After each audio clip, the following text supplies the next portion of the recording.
Les mentalités évoluent vite, même dans les régions où l'été le soleil tape fort, où l'eau est un bien précieux. Implanter un couvert dans un verger devient de plus en plus une évidence.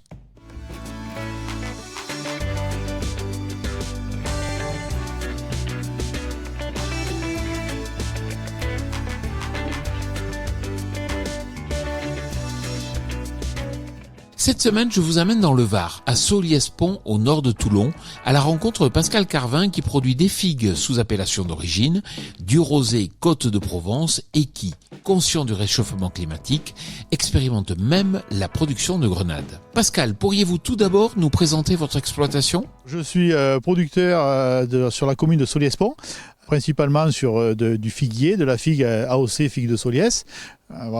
Sur une dizaine d'hectares, sur 5 hectares aussi de Côte de Provence en vin, et nouvellement sur du grenadier pour une diversification de l'exploitation. Vous implantez des couverts dans vos vergers de figuier ? Toute la partie figuier est conduite en agriculture biologique, où j'avais l'habitude de faire du couvert naturel, mais j'ai découvert dernièrement les couverts, on va dire, un peu plus maîtrisés, donc j'ai attaqué cette année à utiliser soit des légumineuses ou soit du seigle par exemple pour arriver à conduire différemment, on va dire, les cultures. Quel est le principal intérêt de ces couverts ? Ma première problématique était sur des terres argileuses qui avaient du mal à drainer, on va dire drainer l'eau. Donc du seigle permet d'avoir un meilleur drainage et de restructurer les sols. Et après, c'est plus pour des gestions d'azote sur des légumineuses où on va arriver à avoir des apports d'azote naturellement.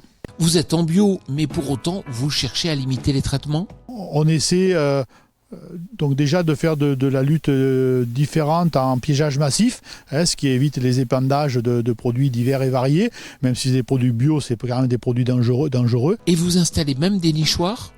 Alors effectivement, c'est dans l'air du temps, et oui, j'ai fait dernièrement la formation niçoire mésange et chauve-souris, parce que on voit de toute façon quand on s'intéresse, on découvre les bienfaits de tout ces nouveaux modes de culture en respect total avec l'écologie. Mais tout cela a un coût. Alors, coûter plus cher, oui, certainement, parce que il y a des coûts de main-d'œuvre il y a du travail du sol qui est sans commune mesure avec 1 ou 2 désherbages par an. Ça, il faut pas le nier.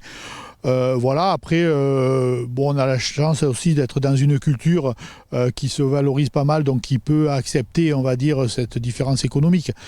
Donc aujourd'hui, c'est pas le critère majeur pour moi. Merci Pascal. Quant à moi, je vous retrouve tout début janvier sur TV Agri pour un nouveau regard porté sur l'agroécologie. Je vous souhaite d'excellentes fêtes de fin d'année.